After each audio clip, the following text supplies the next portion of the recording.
네, 이렇게 간밤에 있었던 소식들 함께 브리핑해 드렸는데요. 그렇다면 시장 마감 상황 어땠을지도 함께 들어보겠습니다. 김민아 앵커 마감 상황 전해주세요. 네, 유럽 증시는 다시 한번 하락했습니다. 여러 가지 이슈가 겹치면서 부담감이 유럽 증시에까지 미치게 된 거였는데요. 우선 예상을 하고 있었던 영국 통계청이 발표를 했던 영국의 CPI가 발표가 됐습니다. 이 CPI가 지난 4월과 같은 상승률을 나타냈는데요.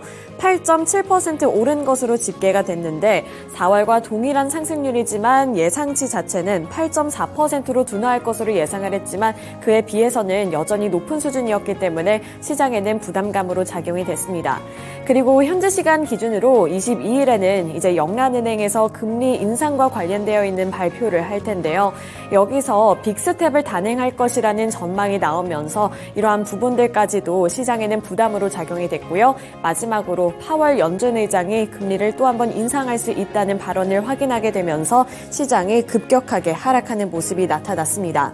유로스톡스 50 지수, 주요국들의 증시가 일제히 하락하면서 마찬가지로 0.47% 하락했고요. 4,322포인트에서 마감을 했습니다. 네, 이어서 원유 선물 가격 흐름 살펴보도록 하겠습니다.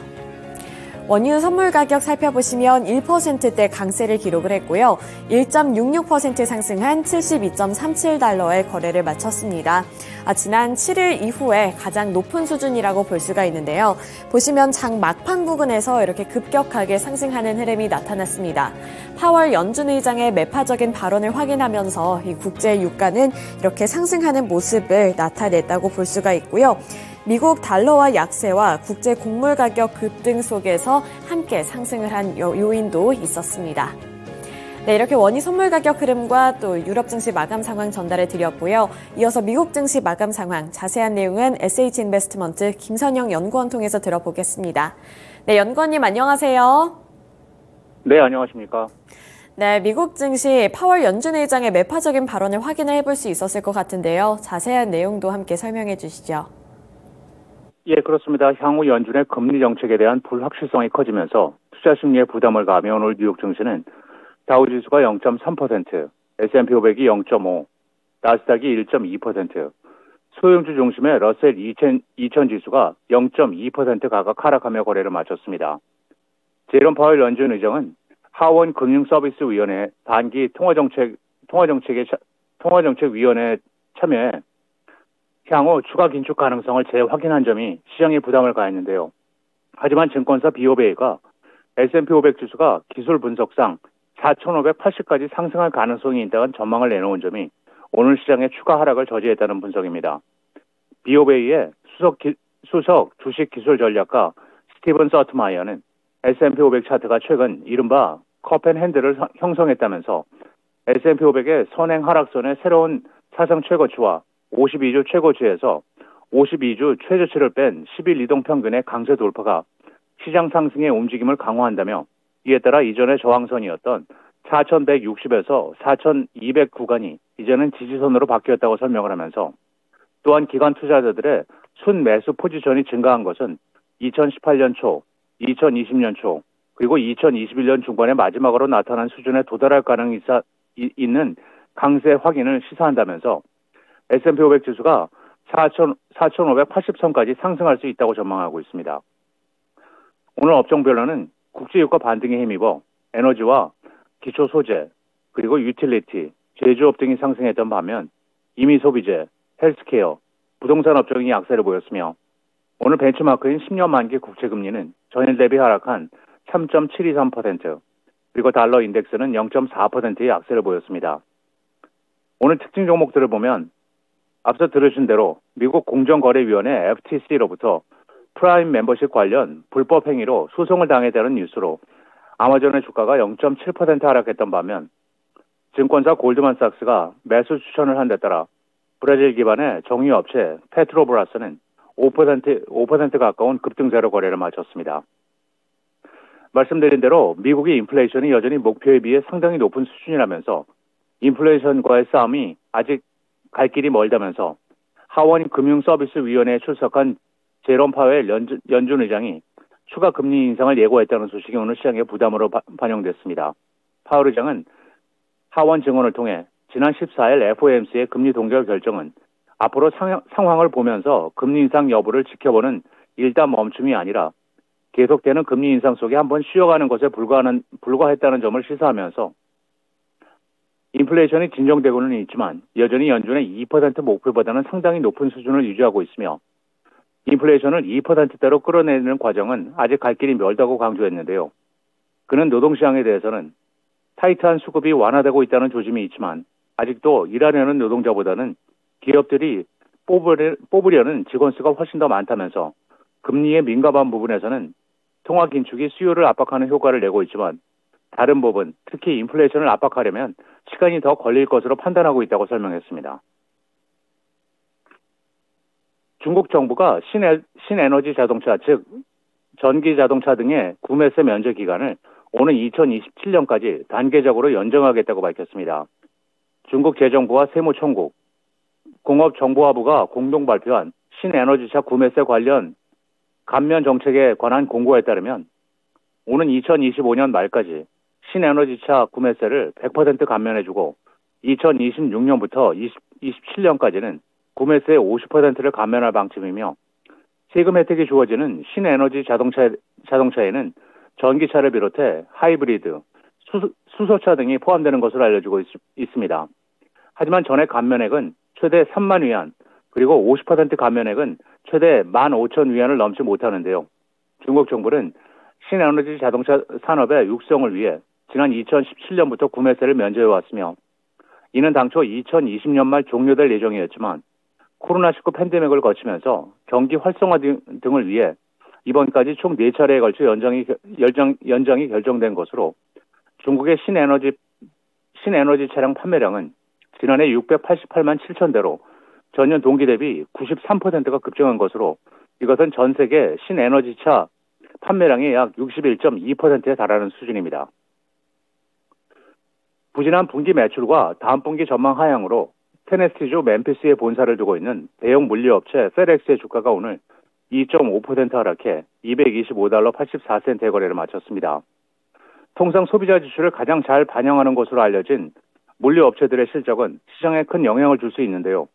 페덱스는 지난 분기 매출 $219억, 주당 조정순이익 $4 94센트의 실적을 얻었다고 발표했고 이것은 월가가 예상했던 매출 $225억에는 미치지 못했으며 월가의 EPS 예상치 $4 85센트보다는 높은 것이었지만 엑스프레스 사업부의 일일 패키지 볼륨이 전년 대비 10% 감소했으며 배송 화물의 일일 평균 화물 무게 역시 전년보다 14%가 줄었다고 보고하고 있습니다.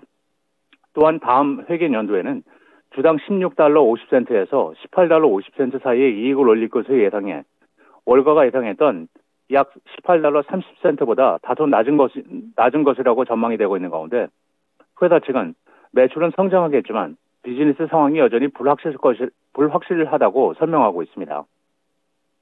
마지막으로 내일은 부동산 중개인협회 5월 기존 주택 매매 건수가 발표되며 시장 예상은 전달 대비 소폭 증가한 48만 건이며 이어 노동부의 주간 신규 실업수당 청구 건수, 컨퍼런스 보드의 5월 경기 선행지수, 그리고 에너지청의 주간 천연 가스 재고량이 발표되고 가든 레스토랑, 엑센추어, 커머셜 메탈스, 팩스텔 리서치, 스미스 앤 웨슨 브랜스, GMS 잉크, 캡스톤 그린 에너지, 비욘드 에어 잉크, 크라운 크래프트 잉크, 그리고 메소드 일렉트로닉스가 지난 분기 실적을 발표합니다. 네, 이렇게 미국 증시 마감 상황까지 함께 들어봤습니다. 오늘 말씀 고맙습니다. 네, 감사합니다. 네, 유럽 증시 그리고 미국 증시 상황 전달해 드렸고요. 이어서 전일장 국내 증시는 어떻게 마감했는지 함께 살펴보도록 하겠습니다. 코스피 지수 어제 하락한 채로 거래를 마쳤습니다. 이번에도 외국인과 기관의 수급이 빠져나가면서 약세를 기록을 한 거였는데요. 코스피 지수는 결국에는 2600포인트 선을 이탈하면서 2582포인트의 거래를 마감했습니다. 전일 시장에서는 파월 연준 의장의 발언을 앞두고 관망세가 짙어졌다는 평가가 나왔는데요. 업종별로 하나하나 보면서 어떠한 흐름이 이어졌는지 살펴보도록 하겠습니다. 파월 연준 의장의 입에서 매파적인 발언이 나올 것이라는 예상이 어제 시장에도 반영이 됐는데요. 외국인과 기관의 매도세가 이어진 가운데 대형주 중심의 매도 물량이 많이 나왔습니다. 그중에서도 삼성전자가 1.26% 하락했는데요. 전일 시장에서 외국인과 기관이 모두 다 삼성전자를 팔면서 1%대 약세를 기록을 했습니다. 또 반도체주에서 SK하이닉스도 1% 가까이 되는 하락세를 기록했는데요. SK하이닉스는 0.86% 하락한 11만 5,100원의 종가를 형성했습니다. 삼성전자의 주가까지만 함께 살펴보시죠. 삼성전자도 1.26% 하락하면서 7만 1,000원 선을 다시 내어줬고요. 7만 500원의 종가를 형성했습니다. 이렇게 반도체 투톱뿐만 아니라 2차 전지 셀업체들 대형주의 또 하락세가 도드라지게 나타났는데요. LG 에너지솔루션이 0.53% 하락했고요. 삼성 SDI도 1%로 하락세를 기록했습니다. LG화학이 이렇게 2차 전지 셀업체들 중에서는 2% 넘게 밀려나면서 가장 큰 폭으로 하락했다는 점도 기억을 해보시면 좋을 것 같습니다. 네, 이렇게 우리 증시를 주도를 했었던 반도체 그리고 2차 전지주들이 일제히 약세를 기록을 했는데요. 그래도 그 안에서 살아남았던 대형 섹터가 한 가지가 있습니다. 바로 자동차주였는데요. 보시면 현대차 그리고 기아가 일제히 강한 흐름을 나타냈습니다. 현대차가 3.08% 강세를 기록했고요. 기아가 2.69% 상승을 했습니다. 또 이렇게 완성차 기업들뿐만 아니라 자동차 부품주들도 함께 상승하는 흐름이 나타났는데요. 현대모비스가 그 대표적인 종목으로서 1.37% 상승을 했고요. 현대위아도 5.48%로 급등하는 양상을 나타냈습니다. HL만도도 함께 올랐는데요. HL만도 살펴보시면 6.38% 오르면서 51,700원을 기록을 했습니다. 장 초반부터 마감때까지 꾸준히 상승폭을 확대해 나가는 모습으로 거래를 마쳤다는 점도 함께 체크해 보시면 좋을 것 같고요. 명신산업, SL, 화신까지 이렇게 자동차 부품주들까지도 대체적으로 상승하는 흐름을 나타냈습니다. 현대차의 주가 살펴보도록 하겠습니다. 현대차가 3.08% 오르면서 20만 4천 원을 기록했고요. 마찬가지로 장 초반부터 마감때까지 지속적으로 상승폭을 확대해 나가는 모습이었고요. 기아도 마찬가지입니다. 기아도 장 초반부터 마감때까지 비슷한 주가 흐름을 나타내면서 결국에는 8만 3,900원의 종가를 형성했습니다. 이렇게 현대차와 기아를 중심으로 해서 자동차 부품주들까지 함께 오른 데에는 이 현대차의 투자 소식이 이어졌기 때문인데요. 현대차는 전일 개최됐던 이 CEO 인베스터 데이에서 올해부터 2032년까지 총 109조 4천억 원 규모의 투자를 단행할 것이라고 밝혔습니다. 이 중장기 투자 계획을 공개를 한 건데요. 구체적으로 R&D 투자에는 47조 4천억 원을 투자할 예정이라고 봤고요. 또 설비 투자에도 47조 1천억 원을 투자할 것으로 밝히면서 이런 부분들에서 적극적인 투자 포인트를 잡아볼 수가 있었습니다. 또 글로벌 시장 전기차 판매 목표를 올해는 33만 대로 잡았는데요. 그 추후의 계획까지도 내놨습니다. 추후에 봤을 때는 2026년에는 94만 대, 또 2030년에는 200만 대까지 늘리겠다고 밝히면서 이런 포부까지 확인을 해볼 수가 있었고요. 따라서 기대감이 유입이 되면서 현대차의 주가 그리고 기아의 주가도 강세를 기록을 했습니다. 마지막으로 현대차 같은 경우에는 2분기에 역대 최대 실적을 기록할 것으로 전망되고 있다는 점도 긍정적인 모멘텀으로 잡아보시면 좋을 것 같습니다. 네, 이렇게 운수장비 섹터 내에서 오랜만에 자동차주들 그리고 자동차 부품주들 살펴봤고요. 음식료품 섹터에서는 개별적인 호재 소식을 안고 있었던 종목 한 가지 살펴보도록 하겠습니다. 바로 오리온인데요. 오리온이 4% 가까이 되는 상승세를 기록을 했고요. 3.98% 오른 13만 500원의 종가를 기록했습니다. 증권사들이 일제히 오리온에 대해서 긍정적인 평가를 이어갔기 때문이었는데요. 하나투자증권은 여름 시즌의 한정 제품 출시 및 이 채널 특화 제품 출시로 인해서 한국과 중국, 러시아는 이 두 자리 성장세가 지속할 것이라고 분석을 했습니다. 또 베트남 같은 경우 이 증량 제품의 전략적 출고 확대로 인해서 4월과 5월 대비했을 때 소폭 회복될 전망이라고 밝혔는데요. 따라서 오리온의 전망이 이렇게 긍정적으로 제시가 되면서 투자자들의 매수세가 유입이 됐고요. 장중에 변동성은 있었지만 장 초반에 비해서는 이 상승폭이 확대된 모습으로 거래를 마쳤다는 점까지도 확인을 해보실 수가 있습니다. 네, 이어서 코스닥 시장으로 넘어가 보겠습니다. 코스닥 지수가 어제는 1%대 약세를 기록했습니다. 1% 넘는 하락세로 거래를 마쳤는데요. 875포인트의 거래를 마쳤습니다. 또 이제 업종별로 하나하나 볼 텐데요. 코스피 시장에서도 2차 전지주들 약세를 기록했던 가운데 어제 시장에서 코스닥 시장에서도 이렇게 시장을 주도했었던 2차 전지주들 그리고 반도체주들 일제히 약세를 기록했습니다. LNF가 소재 종목들 중에서도 3%대로 가장 약한 흐름을 기록을 했고요. 반도체 섹터 들어가 보시더라도 HPSB, 리노공업, 동진세미캠, 심텍, SFA 반도체, 또 하나마이크론 등 이 반도체 섹터에서도 일제히 약세가 나타나는 모습이었습니다.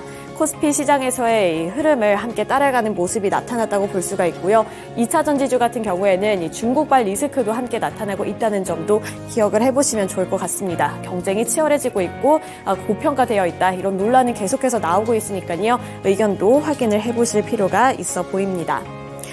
그리고 올랐던 섹터를 한번 살펴보실까요? 올랐던 섹터 코스피와 마찬가지로 운수장비 섹터 내에서도 자동차 부품주들이 상승세를 기록을 했습니다.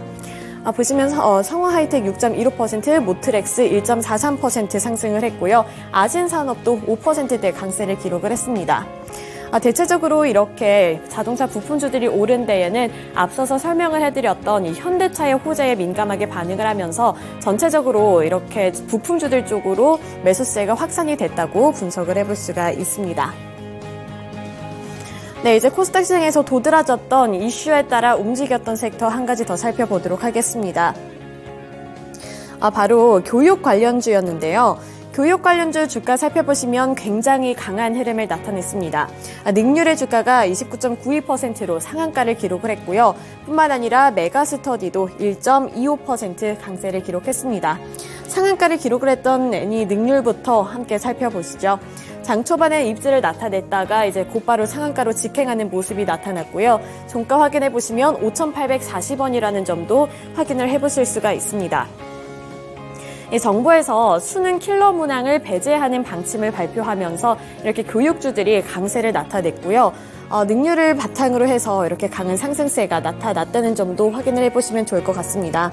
또 교육과 관련해서는 한 가지 모멘텀이 또 있었는데요. 이주호 부총리 겸 교육부 장관은 인공지능 디지털 교과서를 2025년부터 도입하겠다고 밝혔습니다. 따라서 이렇게 교육 관련주 쪽으로 매수세가 확산이 됐고요. IB 김영이 17.84%, 메가 MD가 9.57%, 그리고 YBM 넷도 7.24%로 강세로 거래를 마쳤습니다. 네, 이렇게 코스피 시장 그리고 코스닥 시장에서의 특징주들까지 함께 알아봤고요. 지금까지 마감 상황 전달해 드렸습니다.